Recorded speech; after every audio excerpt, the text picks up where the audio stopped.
દેશના પ્રધાનમંત્રી નરેન્દ્ર મોદીના પીએમ સૂર્ય ઘર મફત વીજળી યોજનાના સ્વપ્નને સાકાર કરવા અને ઉર્જા ક્ષેત્રે આત્મનિર્ભરતા લાવવા માટે અમરેલી પીજીવીસીએલના નાયબ ઇજનેર એમએચ કાલાણી દ્વારા એક પ્રશંસનીય જનજાગૃતિ અભિયાન છેડવામાં આવ્યું છે। ગામડાઓમાં જઈ ગ્રીન ઉર્જાનો સંદેશ। નાયબ ઇજનેર કાલાણી દ્વારા માત્ર ઓફિસ પૂરતી કામગીરી મર્યાદિત ન રાખી શહેરથી દૂર અંતરિયાળ ગામડાઓમાં જઈને રાત્રિના સમયે ગ્રામજનો સાથે રૂબરૂ મુલાકાત કરી રહ્યા છે।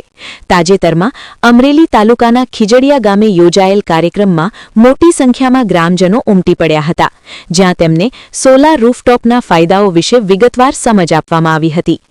વિદેશમાં વસતા ભારતીયોનો પણ સહયોગ। આ અભિયાનની સફળતા એ છે કે તેમાં સામાયિક સહયોગ પણ જોવા મળી રહ્યો છે।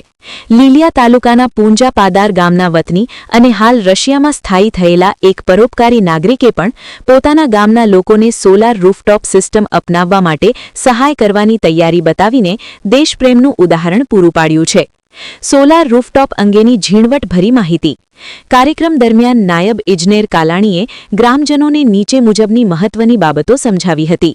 રજિસ્ટ્રેશન પ્રક્રિયા, પીએમ સૂર્ય ઘર પોર્ટલ પર નોંધણી કેવી રીતે કરવી, સરકારી સબસિડી, સરકાર દ્વારા આપવામાં આવતી આકર્ષક સબસિડીનો લાભ કેવી રીતે લેવો, આર્થિક ફાયદો, વપરાશ કરતાં વધુ વીજળી ઉત્પન્ન થાય તો તેનાથી મળતું રિફંડ અને શૂન્ય વીજ બિલની પ્રક્રિયા, જાળવણી, સોલાર પ્લેટોની સફાઈ અને તેની લાંબા ગાળાની કાર્યક્ષમતા જાળવવાના નુસ્ખા, વીજ સલામતી, ચોમાસા કે અન્ય ઋતુઓમાં વીજળીથી સુરક્ષિત રહેવા માટેની તકેદારી, વીજ બિલમાંથી મુક્તિ માટે ગ્રામજનોમાં ઉત્સાહ।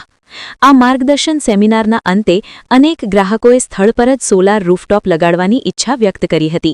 ગ્રામજનોએ સ્વીકાર્યું હતું કે મોંઘા વીજબિલમાંથી મુક્તિ મેળવવા માટે સોલાર એ શ્રેષ્ઠ વિકલ્પ છે। નાયબ ઇજનેર એમએચ કાલાણીના આ સુંદર પ્રયાસોને કારણે અમરેલી પંથકમાં સોલાર ઉર્જા પ્રત્યે એક નવી ક્રાંતિ જોવા મળી રહી છે, જે પર્યાવરણ અને ગ્રાહકના ખિસ્સા બંને માટે હિતકારી છે। રિપોર્ટર મૌલિક દોશી, અમરેલી।